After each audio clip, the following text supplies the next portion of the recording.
Academia para a Gestão, Políticas Públicas na Prática, que é um evento feito em realização conjunta pelo Programa de Pós-Graduação em Políticas Públicas e pelo curso de Graduação em Políticas Públicas, aqui representados pela professora Lígia e por mim, professor Luciano da Roça, ambos dos dois programas e dos dois cursos. A nossa convidada ela exemplifica essa trajetória muito bem, na realidade, talvez possivelmente melhor do que todos nós aqui.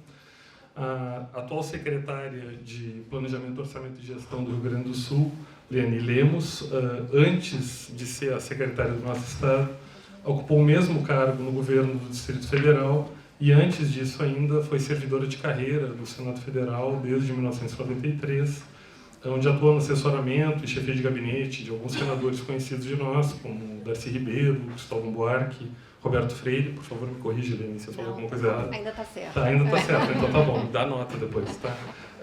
E em secretaria de algumas comissões, em particular a Comissão de Meio Ambiente, Defesa do Consumidor, Fiscalização e Controle. A professora Leani, além dessa, ou secretária, não sei como é que prefere, Leani, ou só a Leani, então tá. A Leani, ela é formada em Letras na UNB, e aí depois enveredou para essa nossa área do campo de públicas, fez mestrado em Ciência Política e doutorado em Estudos Comparativos das Américas, todos na Universidade de Brasília.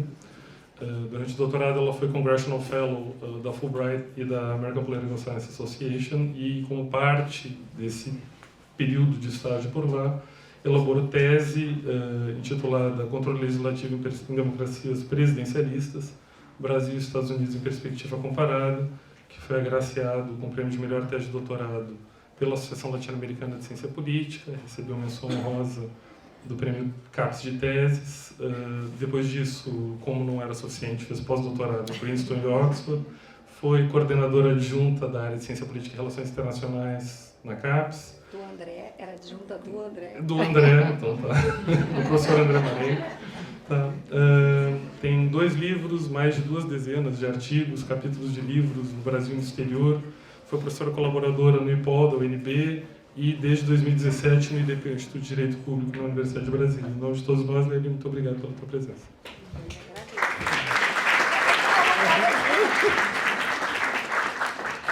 Bom, gente, boa noite a todos e todas. É um prazer enorme estar aqui, realmente uma grande alegria. Não é protocolo, não estou cumprindo nenhuma obrigação aqui imposta, né, de agradecer, nem dizer que eu estou realmente muito feliz de estar aqui. Primeiro, por causa da trajetória, porque eu gosto da universidade, eu tenho uma relação com a universidade que, poucos anos, eu acho, desde 98, poucos anos eu estive fora, sem qualquer ligação com a universidade. Eu sempre busquei, ou como colaboradora, ou como pesquisadora, como orientadora, estar perto. Então, realmente estou muito feliz de estar aqui, porque tem 8 meses que eu estou aqui no Sul, e não tinha ainda vindo aqui, né? Eu estava falando, André, como é que foi que eu demorei 8 meses para vir para cá?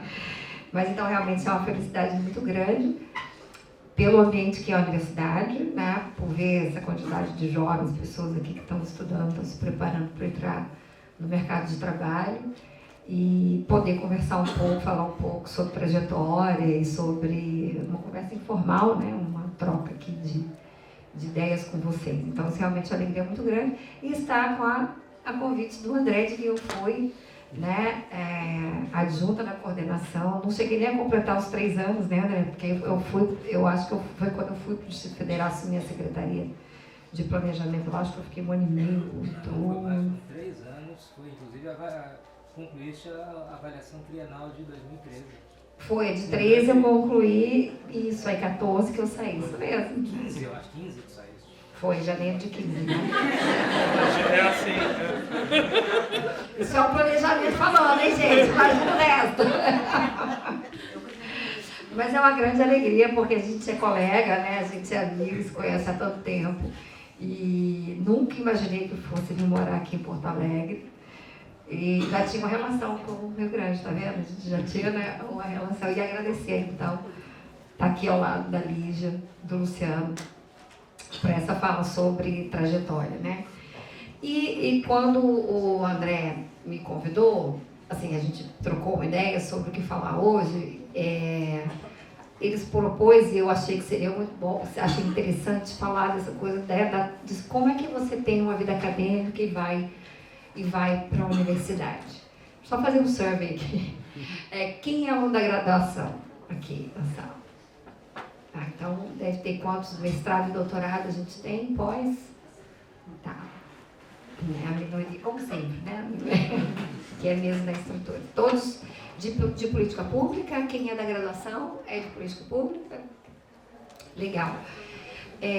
Então, eu acho que eu pensei assim, bom, o que eu posso falar, né, sobre essa trajetória que é uma trajetória muito comum em outros países, mas no Brasil não é uma trajetória tão comum assim, né? A gente tem estruturas muito mais rígidas, a gente tem uma universidade que valoriza pouco o saber prático dentro das suas grades e incorpora pouco isso, diferente das escolas de governo, por exemplo, né? A Kennedy School, Woodrow Wilson, a Blavatsky, você tem o seu corpo de professores efetivos, acadêmicos, que fazem sempre pesquisa, e tem um corpo variável, o corpo móvel de professores que são ex-embaixadores, ex-ministros ou secretários, enfim, que tiveram, né, na gestão e que podem trocar essa experiência com os alunos. Mas a nossa estrutura é muito mais rígida, a gente tem os concursos públicos, tem essa característica, né, de recrutamento, de forma de entrada, e acaba, às vezes, impedindo um pouco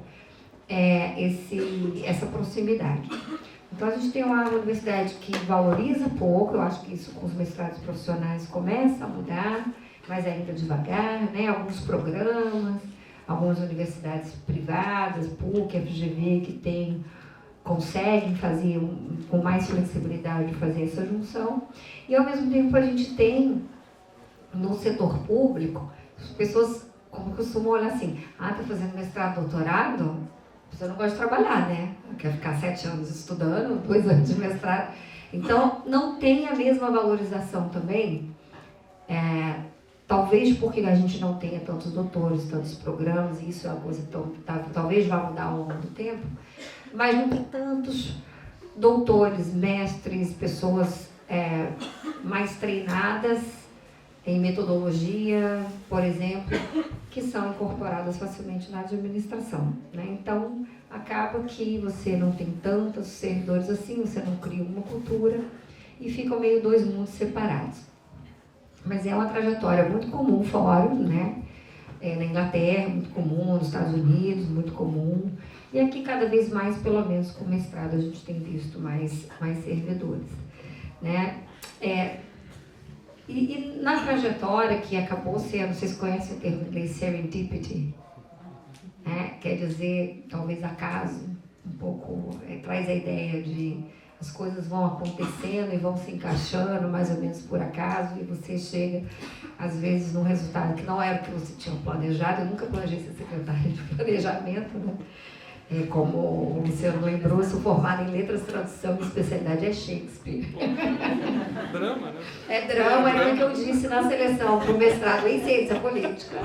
Quando me perguntaram, mas você é de letras, por que você quer fazer ciência política? Eu falei, mas Macbeth é poder, né? Quando a gente lê as tragédias inglesas, né? É tudo sobre o poder. E eu acho que eu convenci a banca naquele momento. Fiz uma defesa mais bonita do que agora. Mas...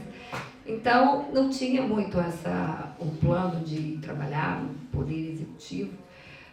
Mas, desde o início da minha trajetória, eu acho que isso serve para quem aqui está na graduação, a gente, às vezes, olha uma profissão, olha um curso e fala, eu vou fazer isso até o resto da vida, né?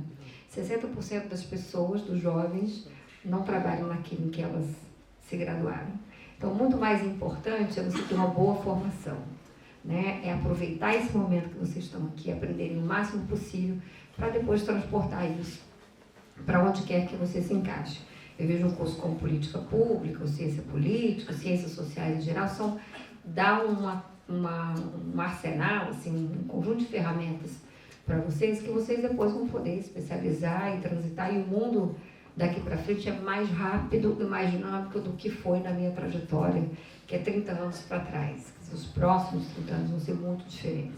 Então, é muito mais importante desenvolver as habilidades e capacidades do que exatamente ter um curso disso ou daquilo, né? Então, comecei com letras, mas Brasília, né? Brasília é uma cidade que 60% dos empregos são do setor público. Então, aquela coisa do concurso, acabei fazendo um concurso para vários órgãos e fui trabalhar. Primeiro fui trabalhar no judiciário, mas eu só fiquei 3 meses. Não é a minha cara, eu não gosto de hierarquia. E eu falei, aqui não vai dar muito certo para mim. Tinha passado no Senado e o Senado me chamou também para trabalhar. As pessoas falam, puxa, mas se for por causa do dinheiro, não, eu fui ganhar metade. Naquela época, em 1992, o judiciário pagava muito mais do que pagava o legislativo. Mas eu tive a oportunidade de trabalhar com o Darcy Ribeiro, né? Distribuí currículo e eles me chamaram e falei, então eu vou largar para ir trabalhar com uma pessoa que eu admirava, né? E admiro, fui fundador da minha alma mater, da minha universidade, tenho uma trajetória bonita, então eu trabalhei 5 anos com ele. Então, essa coisa do acadêmico, fui trabalhar com o Darcy, era da área de letras, tradução. Ele tinha uma revista no gabinete, bom, você vai trabalhar na minha revista. Aí eu fui copydesk, revisora, editora, tradutora, não tinha gente para trabalhar na revista, então eu era tudo da revista. E aí, nesse processo, eu entrei em contato mais profundamente com a área de ciências sociais, que era uma área que eu já tinha tido um contato na graduação. Porque a gente, na graduação de tradução, se faz vários, é um curso de, nos Estados Unidos seria o Liberal Arts, né? Você faz é um curso amplo. Introdução a relações internacionais, introdução à economia, introdução à sociologia, introdução ao direito, várias introduções, e depois você vai meio especializando, faz literatura, linguística, latim, né? Então é uma formação bem ampla mesmo. E já tinha tido contato com ciências sociais, mas não tão profundamente. E a partir dali que eu falei, bom, eu quero fazer um mestrado, mas eu vou fazer um mestrado na área de ciências sociais, não vou mais fazer na área de letras. Porque desde o princípio dos tempos, desde o princípio, assim, depois de me formar, que foi um curso que eu adorei fazer, porque vocês imaginam, para quem gosta de literatura, né? Eu fiz Shakespeare 1, 2 e 3, literatura portuguesa 1, 2 e 3, literatura, né? Tudo 1, 2 e 3, assim, foi ótimo. E tive 2 filhos na graduação, né? Enquanto lia Shakespeare e tal, estava ali, dando de mamar para um, dava de mamar para outro, mas eu tinha certeza que eu queria fazer alguma coisa aplicada na área, alguma coisa mais aplicada, assim, aquela coisa que eu acho que alguns de vocês têm, espero que muitos tenham, que é de mudar o mundo, né? Assim, eu quero fazer um impacto. Quem vai trabalhar com política pública normalmente quer mudar o mundo, né? Porque acredita que o que vai fazer vai ter algum impacto. Bom, quero fazer uma coisa que seja mais do que fazer um mestrado em linguística, né? Ou em literatura, teoria literária, que é bicha na Universidade do Brasil. E acabou que as coisas foram acontecendo. Fui trabalhar com o Darcy Ribeiro, ser editora de uma revista que tinha muito de ciências sociais. Me encantei pela ciência política, fui pelo caminho da ciência política estudar uma coisa que a minha filha, que hoje faz doutorado em antropologia, diz que é das coisas mais chatas que as ciências sociais já conseguiram produzir, que é estudos legislativos, né, André? Relações executivo-legislativo.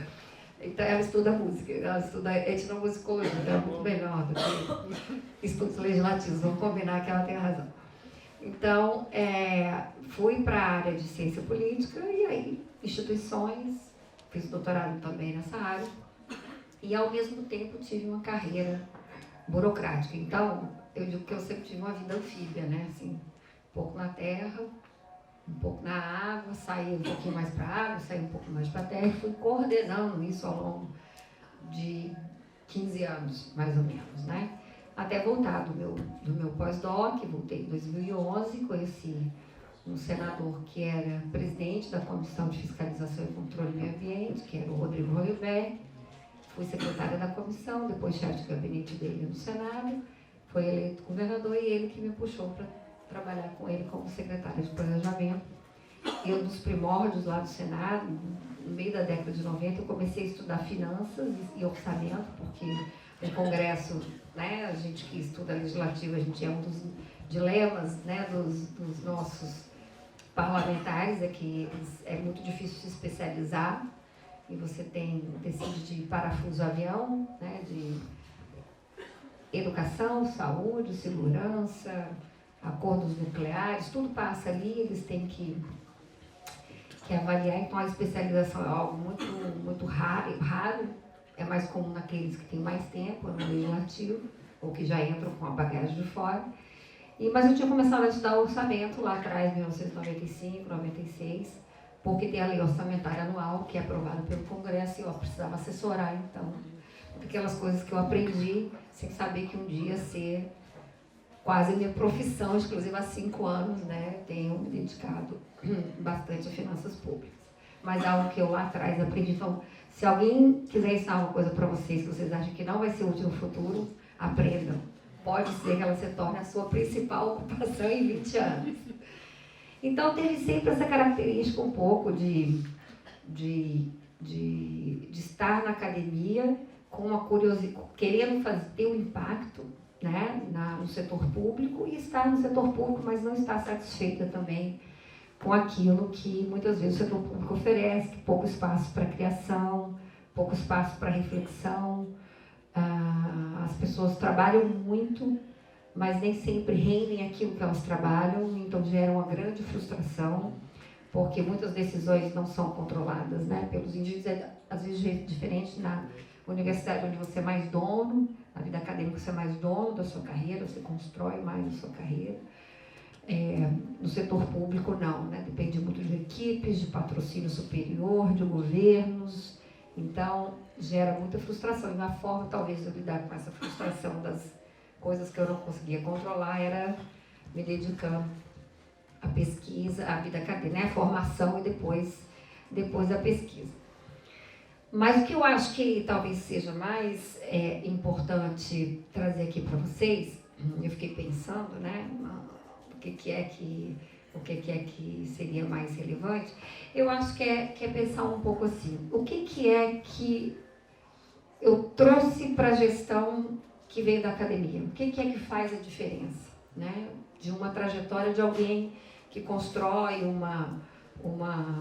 sem modéstia, que constrói algo, mas eu não estou falando de mim, estou falando das pessoas que constroem aqui, como muitos construíram e estão construindo uma carreira, uma formação sólida, acadêmica, e vai para a gestão, que não é um lugar onde normalmente você encontra esse perfil, não é o que se espera de um gestor, um profundo conhecimento técnico, né? Pelo menos, claro que no nível técnico sim, mas como agente político. E eu acho que tem três elementos que são muito importantes que eu trouxe para a gestão e que vieram dessa minha formação. E que eu acho que vocês devem caprichar, se vocês estão aí com tempo, né? Então, jovens, estudantes e tal, eu estou olhando ex post, para aquilo que eu já vivi, olhando a minha trajetória, então não generalizem, mas olhem para o que vocês estão vivendo e, de repente, isso pode ser algo que vocês podem aproveitar. Eu acho que me beneficia, né, quando eu estou ali no processo de decisão, aquilo que a academia ensina muito para a gente, que é ter dúvidas. É duvidar da informação. Eu duvido do número. Eu leio um artigo, né, os professores estão aqui, a gente critica o artigo. Então, essa é a melhor forma de coletar esses dados? Essa é a melhor pergunta? Essa é a melhor forma de você analisar? Essa é a melhor forma de demonstrar? Essa é a melhor teoria para eu explicar esse fenômeno social, algo nas políticas públicas, algo das instituições políticas, enfim, qualquer que seja o seu objeto de estudo, mas é nosso papel na academia duvidar. Então, quando a gente se forma assim, a gente se forma apoiando, né? Quando você vai para uma defesa do seu TCC, depois da sua dissertação, depois da sua tese, você enfrenta uma banca que vai te criticar. Seu orientador vai te criticar, não é assim, faz assim, ou vai te perguntar, vai te questionar. E esse é um treinamento que dá muita segurança depois na gestão para você. Isso eu tenho internalizado. Então, se alguém me mostra, ou se alguém fala alguma coisa, mas isso representa 2%, me demonstre. Eu quero ver. De onde que você tirou isso? Eu preciso do gráfico, eu preciso da planilha, eu preciso do documento. Me mostra. Me convença de que o teu argumento está certo. E eu acho que isso ajuda a gente a ter melhores decisões, decisões mais qualificadas. Então, é um conjunto da obra, né? Essa capacidade analítica que a gente vai desenvolvendo com a metodologia, precisa ter método, precisa ter coerência, né? Os argumentos têm que ter coerência. Então, o tempo dentro da gestão ele é muito diferente, é tudo muito rápido, você tem que tomar decisões, muitas vezes sem informação, com pouquíssima informação. Então, como é que você toma essa decisão? A capacidade analítica que se desenvolve aqui, eu acho que é perfeitamente transportável para a gestão. E eu acho que, de fato, aqueles gestores que têm uma formação melhor, ou que vêm da universidade, a gente tem o Lang, é professor aqui também da URGS, né? Eu tenho algumas pessoas que trabalham lá comigo, chefe de uma unidade que é professora da PUC, a outra professora da Unicinos. A gente vê essa capacidade de olhar, de parar e de criticar. Então, eu acho que isso é uma coisa muito importante. Desenvolvam isso, aproveitem esse momento aqui para desconfiar dos números, desconfiar dos achados, né? Porque isso vai equipar vocês depois na operação lá na frente. Imagino trabalhando no governo ou no terceiro setor, ou onde quer que vocês trabalhem mais de alguma forma conectados com a política pública, vão utilizar isso, né? Fazer perguntas, né? E fazer, a gente no treino da gente, a gente faz pergunta o tempo inteiro. E aí quando você já está um pouco mais treinado, a gente vai para as bancas, você já está tão treinado que você você pega uma tese de 200 páginas e você em um dia, que antes você precisava de uma semana, em um dia você olha e você já sabe quais são as perguntas que você sabe que você vai fazer. Então isso é um treinamento, isso é adquirido, isso é algo que a gente vai desenvolver. E eu acho que nessa trajetória da academia para a gestão, isso me ajudou muito. Então, primeiro é essa capacidade de duvidar, né? E de questionar e de fazer perguntas e buscar causalidade que ajuda a gente na gestão. O segundo é falar em público. Parece uma coisa pequena, né? Mas professor fala muito, né? E a gente, quando vai desenvolvendo, isso começa na graduação, às vezes nos seminários, nas apresentações, depois no mestrado, que é a primeira vez que você tem que, né, enfrentar uma banca maior, ou vai apresentar um trabalho no congresso, depois no doutorado mais fortemente. E isso faz muita diferença na hora que você está na gestão. Porque é muito impressionante o número de bons técnicos que não sabem explicar o que estão fazendo. Não sabem explicar o que sabem fazer bem. Né? Não estou falando que não sabe fazer, faz mal. Alguém que faz bem o seu trabalho, mas que não desenvolveu a capacidade de se expressar. Porque como gestor, vocês vão ter que lidar com várias pessoas diferentes, de vários backgrounds diferentes, e que conhecem o seu trabalho, o negócio, aquilo com que vocês se envolvem, e outros que não conhecem. Então, é muito heterogêneo o mundo com que você tem que lidar. É diferente de uma sala de aula, que também é heterogêneo, mas que ali teve um corte de entrada, as pessoas mais ou menos estão ali porque tem uma... É diferente de você estar no setor público, que é realmente muito heterogêneo. E como a gente político nem se fala, né? Você tem que falar com a imprensa, aí você tem que falar com o sindicato, você tem que falar com gente muito sofisticada intelectualmente na universidade e gente que tem pouca formação e que entende uma linguagem mais simples. Então, aprender a falar é algo que também ajuda muito na vida profissional. E a universidade, para quem acaba entrando um pouco pela via acadêmica, a gente acaba desenvolvendo, é o curso grátis que a gente recebe. É um grátis, quer dizer, formado em doutorado em política pública com extra de saber se apresentar, falar em 15 minutos. Aí, às vezes, a gente tem uma reunião e fala assim, gente, vocês têm 15 minutos para apresentar. A pessoa, não, secretária, eu tenho aqui 50 slides. Não, ninguém faz 50 slides. Se você tem 50 slides, já começou errado, né? Tem que ter 10 slides. Mas 15 minutos é pouco. 15 minutos dá para apresentar uma tese de doutorado, que é o que você dá. Então, se você não disse em 15, 20 minutos, para que você veja, ninguém vai prestar atenção no que você está falando. Né? O foco é muito... E cada vez é menor. Daqui a pouco vai ser 5 minutos que as pessoas vão vão conseguir se concentrar. Então, isso de falar em público, a desenvoltura de se expressar, aproveitem também essas oportunidades. Eu sei que tem gente que é mais tímida, é mais difícil. Para quem é um pouco mais extrovertido é mais fácil. Se vocês conseguirem acreditar, eu era uma pessoa extremamente tímida, era aos 13, 14, na adolescência, e de fato fui me tornando mais sociável à medida que fui também me expondo em algumas situações de risco. Então, eu sei que é algo que também depende das personalidades, mas ajuda você a mostrar um projeto, ajuda na universidade aqui, né? Tirar uma nota boa para os professores, mas lá na frente também ajuda. Dê um projeto para o seu chefe, olha, eu acho que isso aqui é uma boa ideia, isso aqui é um bom projeto, vamos tocar isso à frente, ou em outras situações, né? E a gente, quando está apresentando um trabalho, um seminário,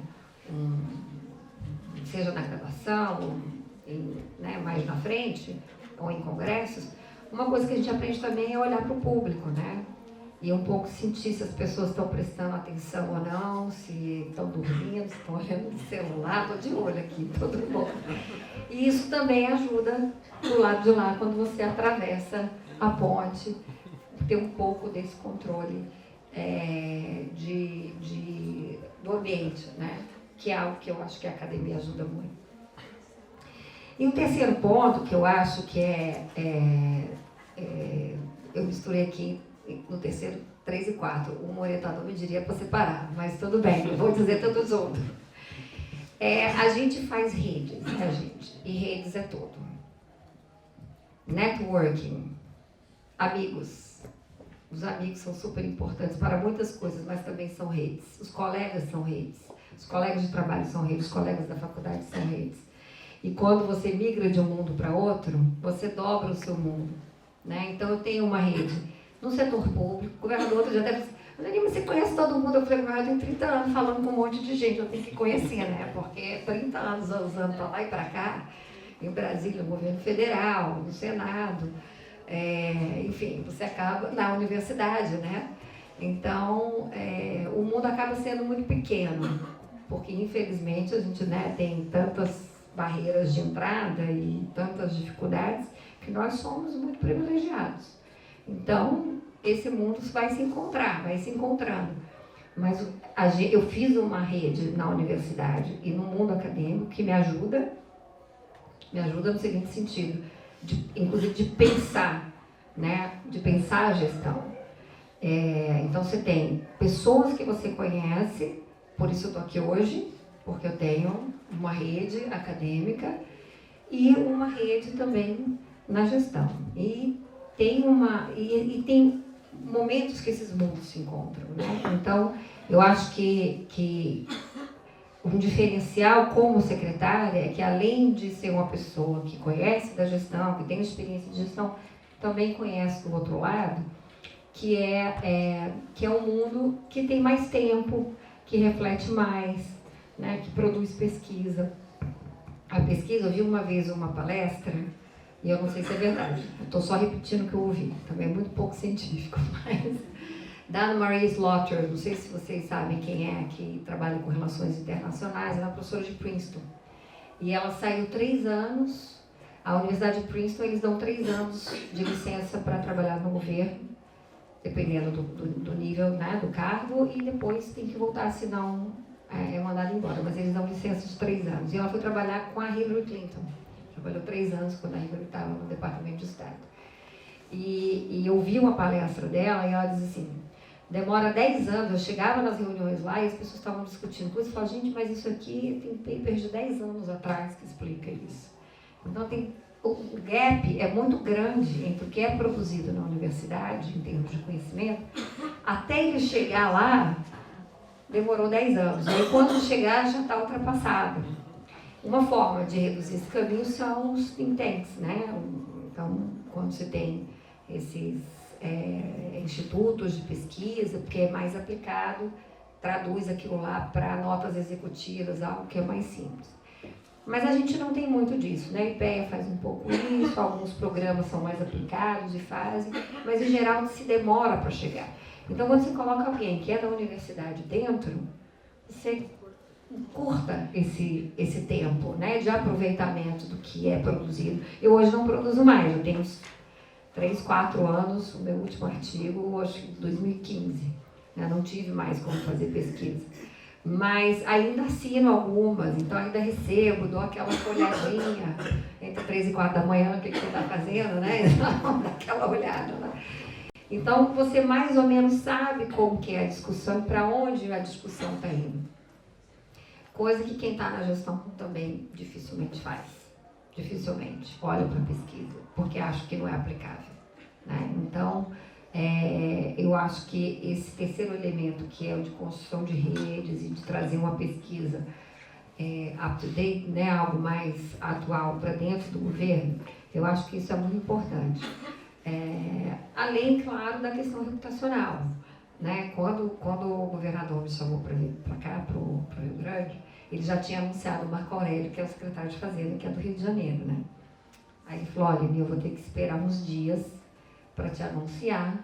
Eu acabei de anunciar o Marco, que vem do Rio. Se eu anunciar uma segunda pessoa que vem do Rio, vão querer te escalpelar. Eu nem sabia que era escalpelar, tive que buscar os funcionários. E fiquei com medo.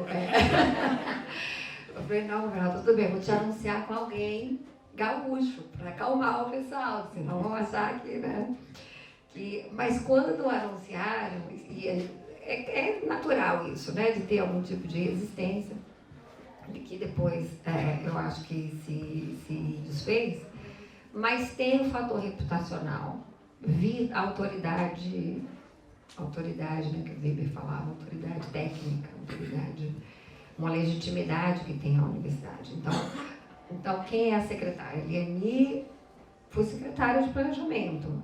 Mais do que as pessoas falavam, ela tem um doutorado, ela tem um pós-doutorado, cientista política, então tá bom, então é alguém que tem... Então a universidade tem esse carimbo, né? Tem essa grife, que eu acho que a gente não pode ter vergonha nenhuma de dizer que é uma grife, que é algo importante, porque de fato ela não é gratuita, ela é o resultado de um trabalho de esforço, né? De que não é nem só da pessoa, é de um grupo. Você tem uma universidade estruturada para qualificar as pessoas, a pessoa que fez, está fazendo mestrado, doutorado, a gente sabe o sacrifício que as pessoas estão fazendo nas suas vidas. Então, essa reputação, ela é natural, ela é legítima e eu acho que ela acaba... Assim, alguns governos trazem, né, como, olha, a gente vai trazer gente da universidade, a gente que sabe, a gente que estudou, a gente que conhece. Eu acho que isso acaba enriquecendo. Eu acho que, para encerrar, assim, o que eu trouxe, eu falei de muitas coisas que eu acho que eu trouxe da academia para a gestão, né, que são aportes de formação ou de capacidades que a gente desenvolve na universidade.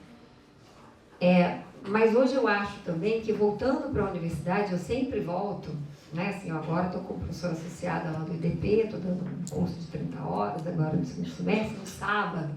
Eu vou para Brasília na sexta, dou aula o dia inteiro no sábado para esse curso. Mas o que é que a gestão também aporta na academia, que eu acho que é algo que a universidade tem que absorver, né? E que a gente ainda é muito fechado. Eu disse antes, né, o tempo é diferente no governo, então esse time de uma resolução rápida de problemas é algo que a gente aprende muito a fazer no dia a dia. E que a universidade, da forma como ela está hoje, configurada, isso não é nenhuma crítica, é uma crítica construtiva, né, uma autocrítica ao modelo que a gente tem, porque afinal também sou professora, também formo nesse modelo. Ainda é um modelo em que a gente tem, você tem tanto tempo para fazer um trabalho de tantas páginas, né? E que não é isso que a gente precisa na gestão. Então, às vezes, o que acontece hoje com ótimos técnicos que eu tenho? Alguns não sabem escrever, sabem tudo, mas sabem falar, sabem fazer o seu trabalho, mas não sabem escrever em 2 páginas, porque a gente não é treinado para isso, né? E isso eu acho que é algo que quem vai trabalhar em algum momento, seja no setor público, seja no setor privado, vai ter que aprender a sintetizar e colocar as ideias de uma maneira objetiva e no papel. E eu acho que a gente tem deixado isso mais para trás. 30 anos atrás a gente escrevia mais do que hoje a gente escreve. Mas às vezes as pessoas, os melhores, escrevem 30 páginas. Eu falo, eu não leio 30 páginas. Não é que eu não queira ler, gente. Eu já li, eu leio 50, 100, 200, não tem problema, mas é que não dá tempo. Então, se não tiver em 2 páginas, eu não vou ler.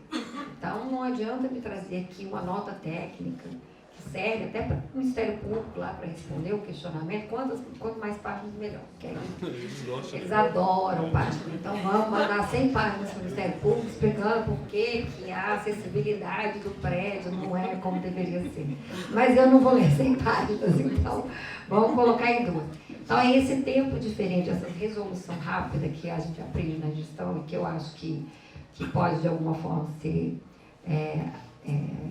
voltando para a sala de aula, eu dou um curso que é sobre a formação de agenda, governabilidade, formação de agenda e democracia, algo não muito bom que a gente está dando hoje, é bem teórico. Mas eu faço algumas simulações e eu coloco problemas para eles escreverem em 2 páginas, porque eu digo, olha, é isso que vocês precisam desenvolver. Uma outra coisa que eu acho que da gestão a gente leva para a sala de aula, traz para a vida acadêmica, no futuro, quando eu retomar uma agenda de pesquisa, vai ser, eu acho que dessa linha mais aplicada de política pública e dos problemas que a gente vê no dia a dia que se repetem, né? Problemas de coordenação de governo, problemas de jurisdição, quer dizer, áreas de sombreamento em governo, tem 5 áreas, 5 secretarias que tem ali uma zona cinza que todo mundo pode fazer. Aí aquele cachorro, como todo mundo sabe, ditado vocês conhecem, né? Cachorro tem 2 donos, morre de fome.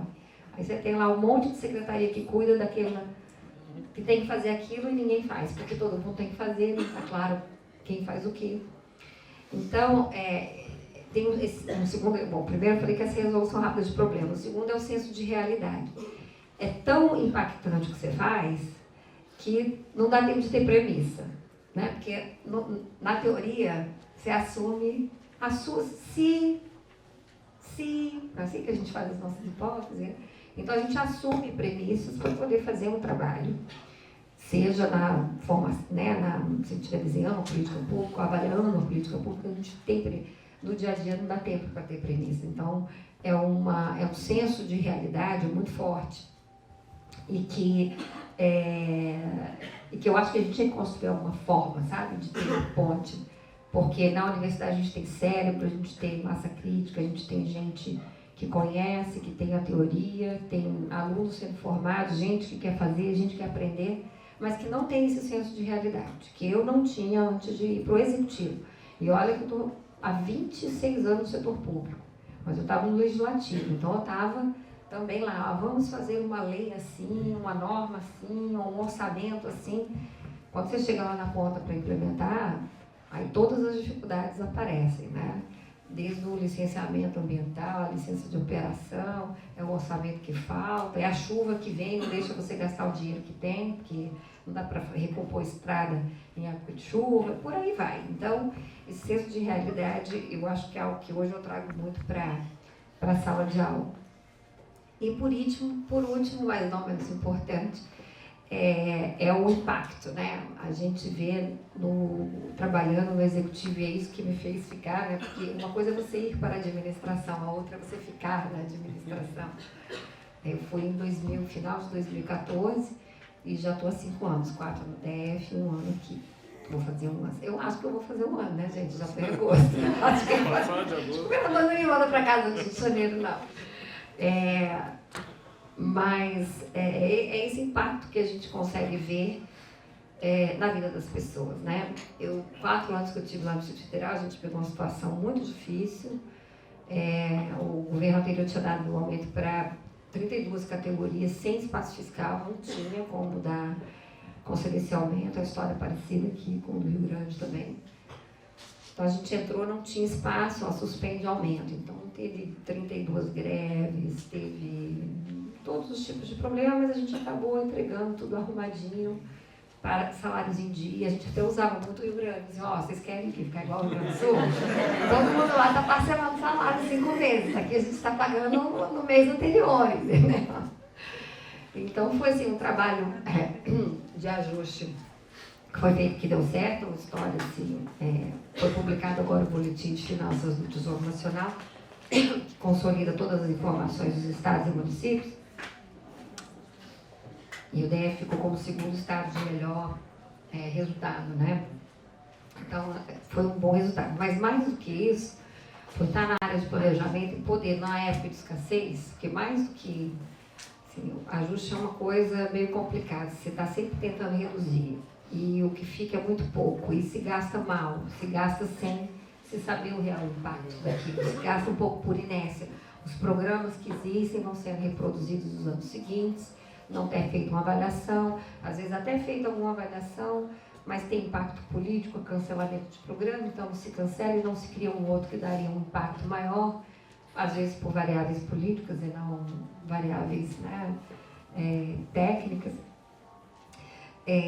Mas foi poder fazer um gerenciamento de um orçamento muito apertado, de forma que a gente pudesse fazer um hospital de 220 leitos, 40 creches, expansão de aqui, essa orla que tem aqui no Guaíba, né, aquela foi feita em Brasília em 12 quilômetros, em 3 lugares diferentes, inclusive numa área que era uma área assim, muito vulnerável, que estava há 12 anos, as pessoas iam tomar banho, porque o lago lá a gente pode utilizar, né? Então as pessoas iam, paravam carro, ficava aquela confusão, então foi feita uma orla bonitinha e tal, arrumada. Saneamento básico em uma área que... Brasília é a cidade que tem a maior renda per capita do Brasil e o pior índice de Gini. Então, a maior desigualdade do Brasil está em Brasília. Você está no plano piloto, quem já foi, você está em Genebra. Está tudo lindo, o IDH é de Genebra, os indicadores são todos. E se você vai para a Ceilândia, alguns lugares são os piores do Brasil. Então, a maior favela horizontal do Brasil é Sol Nascente, que é em Brasília, são 100 mil pessoas que não tinham água, não tinha esgoto, tinha uma escola até 5º ano, não tinha nenhuma unidade básica de saúde, não tinha asfalto, não tinha recolhimento de lixo, porque aquelas vilazinhas que não dá para entrar o caminhão do lixo. E foram investidos 400 milhões para a transformação, que hoje é uma cidade, né? Uma baita de uma cidade, né? 100 mil habitantes. Então, eu acho que essa que é a grande graça, assim, que me fez ficar, me faz ficar e me fez também vir para cá, para o Rio Grande do Sul. Eu estava lá em Brasília quando o governador me ligou, aliás, quando uma pessoa que estava ajudando ele ligou, eu estava indo para a Inglaterra, estava voltando para Oxford, eu tinha um convite para montar um Performance Lab. Era um laboratório de desempenho na gestão na escola de Blavatnik. E estava tudo certo, faltando só o presidente do Senado autorizar a minha ida, estava tudo já combinado. E eu descombinei e resolvi vir para cá, porque eu acho que é esse impacto na vida das pessoas que trabalhar no executivo, trabalhar com política pública dá, né? Você saber que aquilo que você faz, mesmo estando numa área meio como é o planejamento, e é algo que eu sempre nas reuniões com a equipe, eu falo, gente, a gente tem que se olhar muito, mapa estratégico, olha onde que você está na estratégia, olha onde você vai ajudar, porque os outros não entregam se a gente não fizer, mas a gente não vê a entrega. Então, quem contrata o professor, quem faz a perícia do professor para ele ser admitido, não é comigo não, né? Tá assim, eu achei que era coisa. É a gente lá, faz a perícia, coloca no sistema, mas a pessoa está na frente do computador, ela não vê o professor entrar em sala de aula e dando aula lá em Santa Maria, né? A gente não vê isso, então para quem trabalha na área meia é sempre muito mais frustrante. Então a gente tem que estar sempre lembrando, olha, se a gente não funcionar, os outros também não conseguem realizar. Mas quando a gente consegue fazer essa ligação dos pontos e ver, olha, aqui o meu trabalho ajuda a fazer A ajuda B, que ajuda a chegar em C, eu acho que dá uma satisfação pessoal pra gente muito grande. Bom, gente, eu acho que eu falei demais, né? Me entusiasmei aqui. Mas estou aberta aí, não sei se tem para perguntas, não sei se vocês pensaram. E era isso. Obrigada.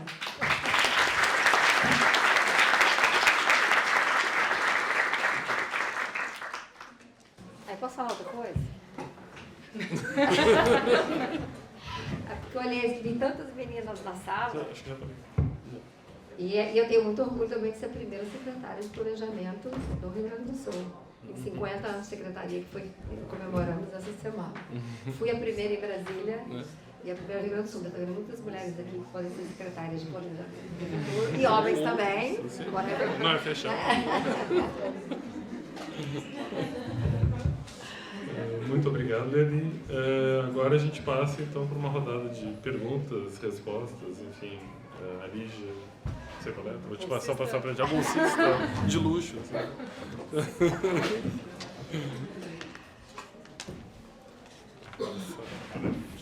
Vou chamar água para ela, senão eu acho que teu copo vazou. Eu tô com a impressão que ele está furado. Né? Não, deixa aí, depois a gente tira. Só a questão é te molhar. Né? Quer pegar o meu? Não? Muito boa noite a todos e todas. Agradecer, então, secretário. Eu acho que é importante esse prestígio que eu acho que a gestão pública da universidade vindo para cá, no momento em que a gestão da própria universidade tem fragilizado profundamente sua estrutura e tudo mais, né, que a gente tem observado nesse período recente. E eu achei interessante, né, essas três linhas de argumentos e de encaminhamentos do aprendizado da universidade para dentro da gestão pública. E nesse sentido, eu acho que é importante assim, a gente pensar e colocar um pouco em contexto assim, né, o que a gente está vivendo, né, nessa questão de, primeiramente, duvidar. Né.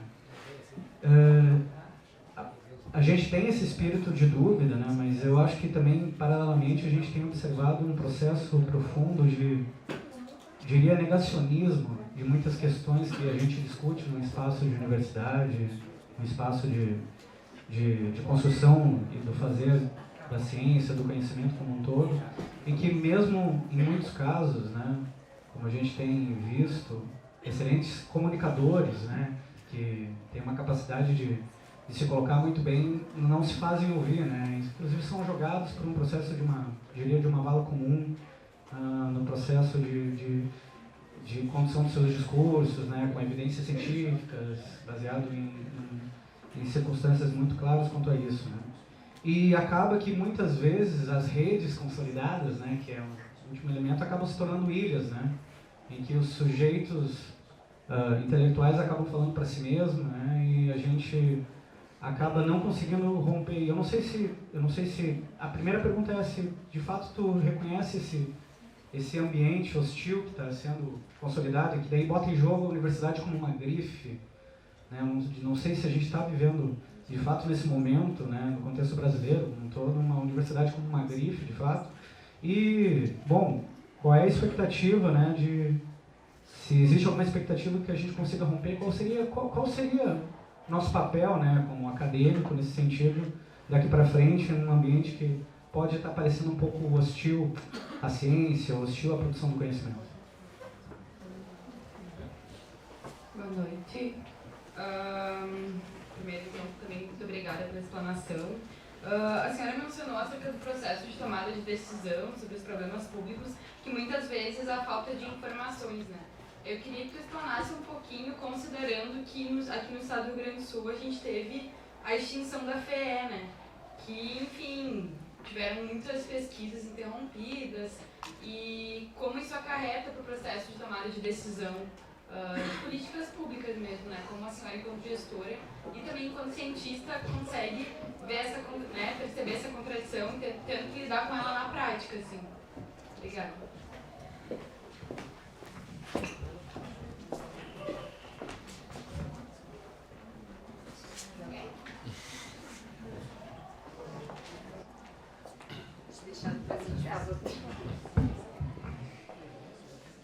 Bom, eu vou responder a última primeiro, acho que é mais fácil. De fato, existe uma coisa assim nos governos em geral, né, que como eu falei aqui, eu acho que em algum momento que dá essa noite, que é o problema de coordenação. Então, a educação fala assim, eu preciso de um sistema que tenha todas as escolas georreferenciadas, vou lá e faço. Aí o outro, a Secretaria de saúde, fala, puxa, eu preciso de todos os hospitais, unidades do estado georreferenciadas, vou lá e faço. E aí quando você vê, você tem 10 sistemas muito parecidos para fazer a mesma coisa, você gastou dinheiro à toa, e você não tem informação cruzada, que é o que interessa para você ter, né, a melhor decisão. Então, falando sobre como construir boas fontes de informação, hoje a gente precisa ter ferramentas, né? Não consigo pensar gestão moderna sem uma transformação digital.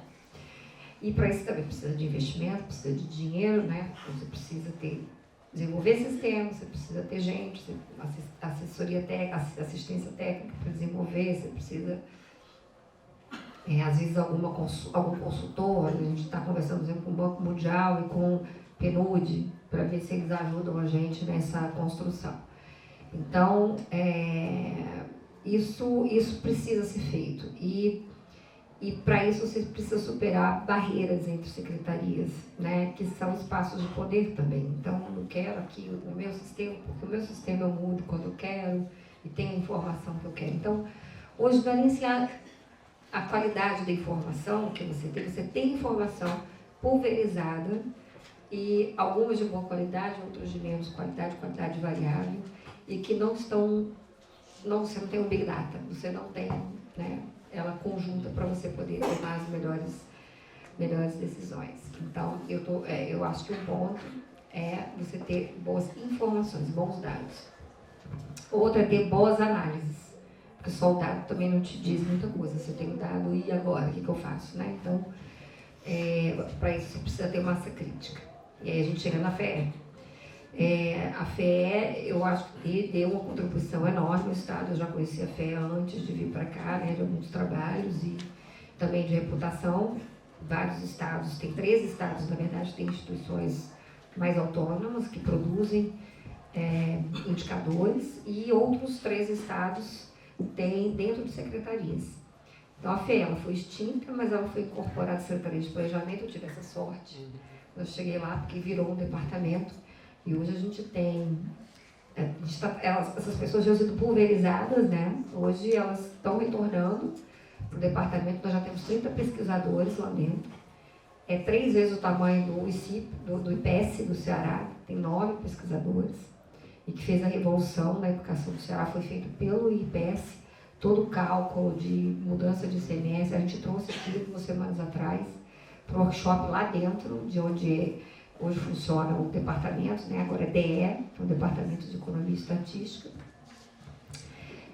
Então, o que eu quero dizer contigo, como é que eu quero responder a tua pergunta? Assim, eu acho que a gente teve a sorte de, ainda que tivesse sido extinta, a organização, a instituição FEE, a missão não foi. E as atribuições estão incorporadas. Então, foi feito um contrato com a FIP para a produção de indicadores, que eu hoje assinei esse contrato de redução, o contrato da FIP. Nós estamos retomando o PIB trimestral, o PIB municipal e o PIB anual. Vai ser feito pela Secretaria de Planejamento, pelo departamento, é a mesma equipe, são as mesmas pessoas. Ou seja, o formato eu acho que é menos importante do que a entrega, né? A entrega aqui a gente precisa ter indicadores próprios, então vamos fazer esses indicadores. A gente precisa ter, mais do que indicadores, a gente precisa ter análises, e é isso que agora eu estou trabalhando com os pesquisadores da FEE. Estava conversando com a Lígia, tem uma egressa aqui da URGS, da Daiane, que eu acho que ela tem doutorado em Sociologia, né? Não sei se for na política pública. A Daiane. Não, é essa daí, é outra. Ela está como chefe da divisão de avaliação de política pública, que era uma coisa que a FEE não fazia. Menezes, da PUC. Não, mas ela fez URGS, não? A gente descobre já. Vamos mas eu sei quem é. Acho que ela está orientando o Rafael Madeira. Então eu acho isso, né? Assim, eu sei que foi um processo extremamente traumático. Eu já cheguei, já tinha ocorrido, mas pude ver depois pelos jornais. E eu recebi 7 presidentes da FEE, ex-presidentes da FEE, assim, comissões várias vezes, no sindicato. E a gente reestruturou lá, e hoje, esse ano, a gente já divulgou algumas notas, vocês devem ter visto no jornal, sobre os ODS, os Objetivos de Desenvolvimento Sustentável da Educação e Saúde. O primeiro foi sobre mulher, foi sobre mulher e mercado de trabalho, em março. Já divulgamos um sobre fluxos migratórios, falando da importância de importar gente para o Rio Grande do Sul. Para o Rio Grande do Sul, todo mundo fala, sai gente, o problema não é sair gente. São Paulo sai muito mais gente do que do Rio Grande do Sul. Trazer gente, São Paulo traz mais do que sai. Santa Catarina perde mais gente do que Rio Grande do Sul, mas o fluxo de imigração é maior em Santa Catarina do que o de emigração. Então, o saldo migratório é positivo. E o Rio Grande do Sul tem um dos piores do país. Pouca gente sai, mas menos gente ainda entra. Então, a gente tem um saldo de menos 6%. Ou seja, precisamos importar os argentinos, os senegaleiros, né? Todo mundo quiser vir para cá, tá bom. Para poder sair. Para poder deixar, tem que botar umas catracas. Sim, umas catracas. E 52% vai para Santa Catarina, né? Então, eu acho que é a praia. Eu já falei, gente, não é o mercado, é a praia. Vamos fazer uma coisa na praia que a gente mantém o pessoal. Mas então eu acho que é isso, né? Todo Estado deveria ter, deve buscar esse conhecimento, construção de massa crítica e de gente que seja capaz de fazer o que a gente está conversando lá com o departamento e com o DEPLAN, né? Que é a área de planejamento, que também tem gente que passou aqui já pela URGS, é a avaliação de política pública. E aí foi muito interessante a experiência do Ceará, não sei se vocês conhecem lá o que o IPES está fazendo. Eles têm as avaliações no sentido clássico, né, que tem impacto, que eram as mais complexas, mais robustas, mas eles fazem avaliações executivas. Então é um processo bem simplificado, muito mais simples, muito mais rápido, de constantemente poder avaliar vários programas ao mesmo tempo, porque ele exige menos, não é tão rigoroso, não dá para publicar, mas dá para você, pelo menos, né, balizar o trabalho. A outra questão que o Carlos colocou é mais difícil, né? Mas eu sou otimista, senão eu não tinha vindo para cá, tinha ido para Oxford, senão fecha, o Brasil está se acabando, então vamos embora. Eu acho que as instituições são mais fortes do que a vontade das pessoas, talvez por o meu cachimbo de institucionalista, né? Então, eu acho que a gente não está num momento muito bom, especialmente falando sobre educação, né? Quando a gente fala área de educação e na área de direitos humanos e num discurso que tem muito mais violência do que seria necessário, na verdade, mas eu entendo isso como muito mais uma jogada de marketing, porque as pessoas, tem gente que gosta de ouvir isso, então é algo que fica retroalimentando uma parte da sociedade que é autoritária e que os estudos sempre mostraram que a gente é muito mais autoritário do que os países em volta da gente, do que o Uruguai, do que a Argentina, do que o Chile, do que o Latino-Barômetro mostra isso há muito tempo, e a pior da percepção da sociedade, o apoio à democracia sempre foi mais baixo aqui do que nesse país. Então, eu acho que essa parcela mais autoritária da população, né, ela tem mais, teve voz, tem mais voz nesse momento. Isso não é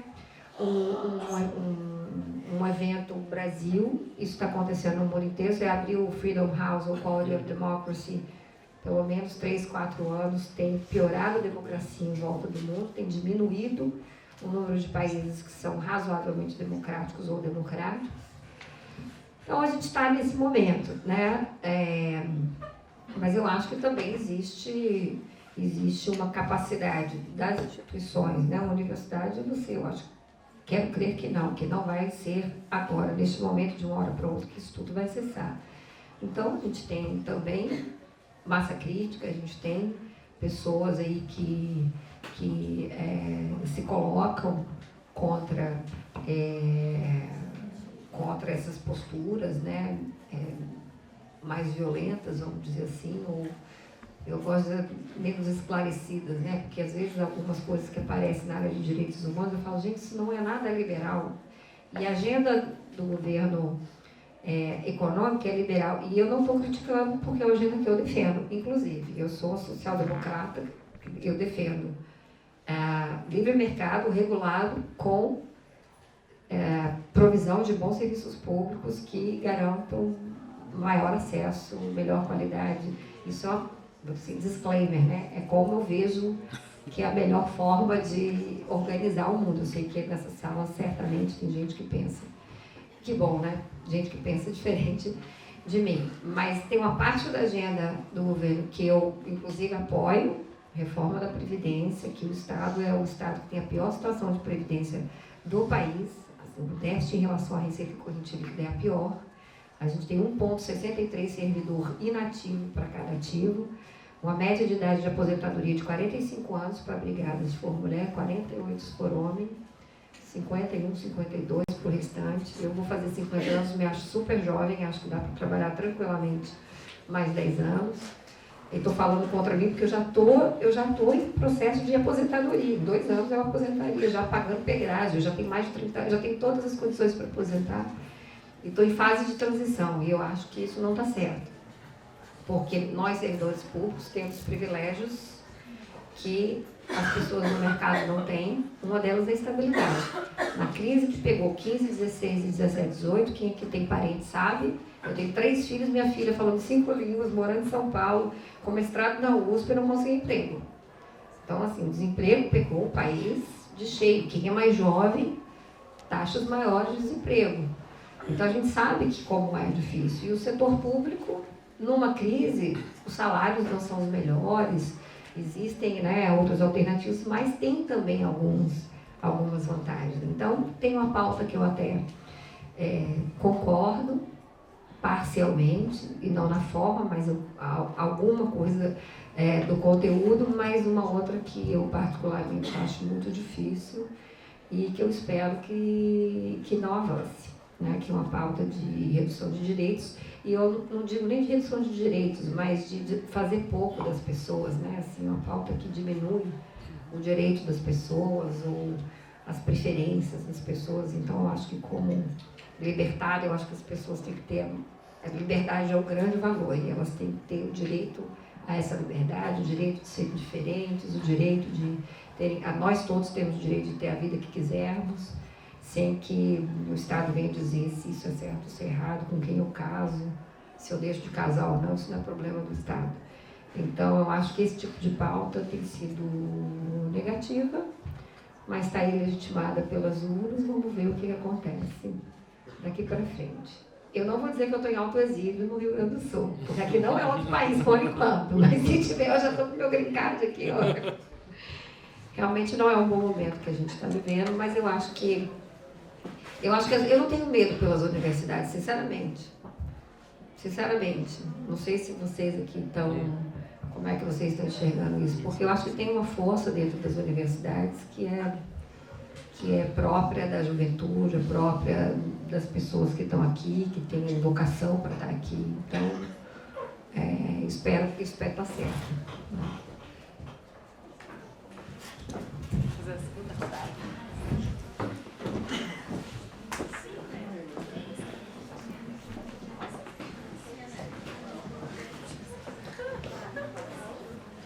Boa noite, secretária. Queria agradecer a senhora pela sua presença. Queria também parabenizar pela forma que o governo vem aplicando a sua agenda, né, em direção da recuperação do nosso Estado.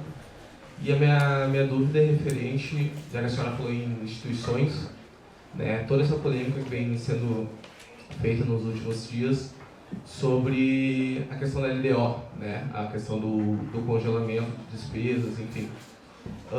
Como a gente prepara uma política pública para que ela possa estar, de certa forma, blindada desses grupos de interesse, né? Porque nas condições financeiras do nosso Estado, acredito que o governador já avisou que vai recorrer a essa decisão, né? Qualquer tipo de mudança orçamentária gera uma influência muito grande nas outras políticas públicas que venham a ser aplicadas, né?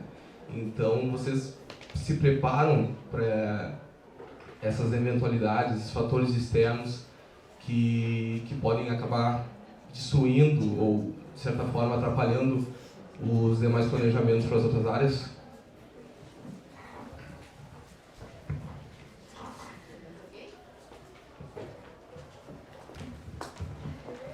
Muito boa a sua pergunta, obrigada. Eu acho que, bom, tem o problema aí da lógica da ação coletiva, né?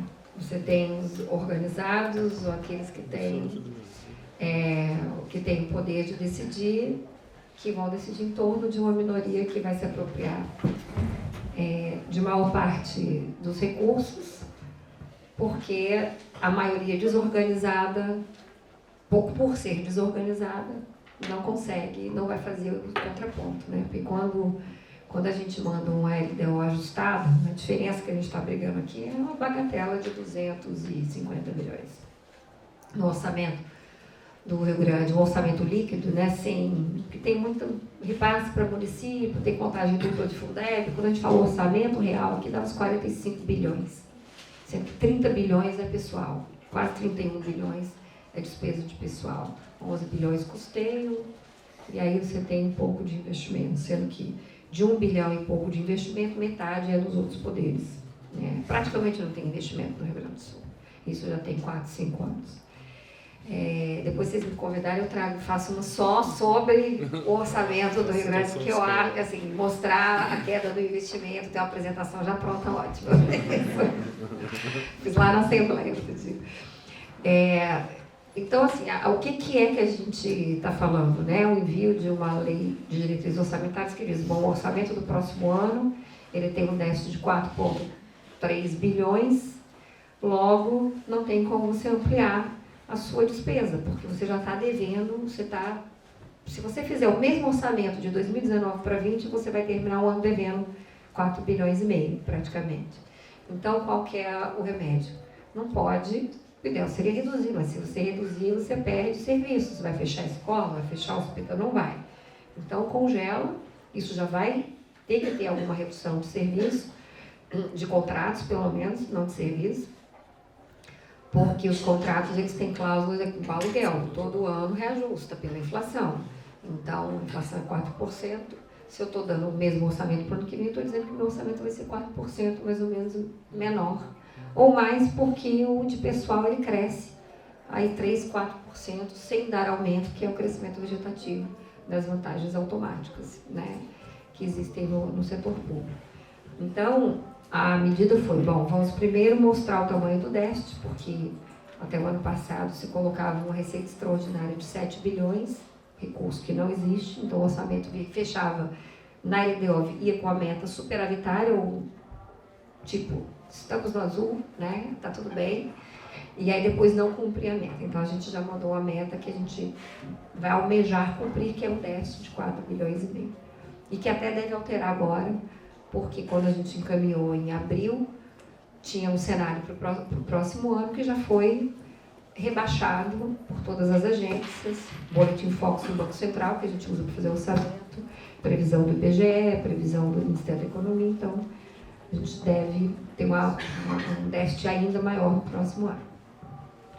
E isso significou também o congelamento de despesas, o congelamento para todo mundo, né, de todos os poderes, não foi só o Poder Executivo. Sempre, todos os anos, o que acontece? A gente faz um orçamento, coloca lá a inflação, ele cresce um pouco, mas a receita não responde. O que eu faço? Do lado do executivo, eu contingencio, que é uma palavra que todo mundo aqui, né, conhece bem, congela aquele orçamento. Por quê?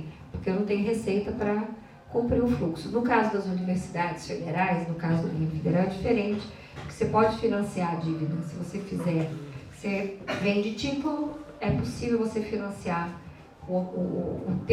não custeio diretamente, mas faz uma triangulação, financia investimento, libera fontes de investimento para o custeio, e aí você consegue manter.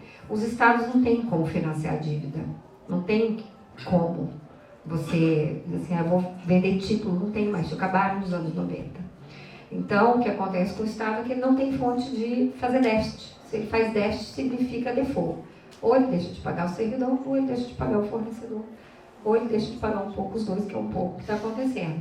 Atrasa o servidor e atrasa o fornecedor. Então, hoje, por exemplo, na Supply, a gente teve todos os celulares cortados. Porque são 90 dias por contrato. A lei, né, 866 diz que você tem que pagar em 90 dias. 80 dias sem pagar, a empresa foi lá e cortou. Aí a gente brigou lá, a gente tem mais 10 dias para pagar. Aí a fazenda tem que pagar em até 10 dias, senão a gente fica sem telefone. Então é assim que está o Estado, né? Aqui atrasa a merenda, depois atrasa o transporte, atrasa isso, atrasa aquilo. Então, diante desse quadro, a gente fez um congelamento para todo mundo, que até ano passado só o executivo contingenciava e os orçamentos dos outros poderes continuavam aumentando. E, obviamente, né, os poderes, o Ministério Público entrou com uma ação, né, já tinham dito que fariam, no dia que foi aprovada a lei, eles soltaram uma nota oficial, eu acho que estão no direito de questionar, mas a verdade é que não há espaço. E colocar mais 250 milhões lá significa tirar 250 milhões de algum lugar. Então, a estratégia o Vereador tem dito, né, recorrer dessa decisão até que ver se a gente ganha no Supremo, né? Mas senão o que vai acontecer é que eles, por liminar, eu recebi, eu ainda não fui notificado, é a PGE que é notificada, mas até hoje de manhã não tinha sido, da suspensão, a gente chama limite de expansão, né? O orçamento, a lei de diretrizes orçamentárias, ele tem que dizer para o ano seguinte qual é o seu limite de expansão fiscal, o seu limite de aumento de despesa. E a gente colocou o limite de expansão a 0. Ou seja, é igual, o orçamento do ano que vem é igual ao desse ano. E eles, esse artigo, que é o artigo 17 da LDO, eles conseguiram eliminar para suspender. Então, a gente vai ter que definir algum parâmetro, ou o judiciário vai decidir esse parâmetro e nós vamos ter que implementar. Mas o que eu acho é que é uma pena, porque é um momento em que todo o Estado está em dificuldade, não existe um governo, né? O caixa só é um recurso que vai fazer falta em algum lugar, mas a gente, se tiver uma decisão judicial, cumpre-se a decisão judicial, mas vai continuar aumentando esse fosso, né, entre a realidade do Poder Executivo, que é quem presta o serviço diretamente à população, Poder Judiciário, Ministério Público, Tribunal de Contas, que também prestam um serviço, são poderes, né, Assembleias são poderes, têm um serviço à democracia, às instituições, mas que não estão sofrendo da mesma forma com a crise fiscal no Estado, então fica um pouco desbalanceado, né? Vamos ver o que acontece até semana que vem, até o dia 30, eu acho que a gente tem o desenrolar de toda a história. Mais uma rodada? Todo mundo com fome? Quem vai comer pizza agora? Gente, obrigada, foi um grande prazer estar aqui com vocês, espero ter trazido alguma coisa de diferente ou especial aí para vocês. Obrigada.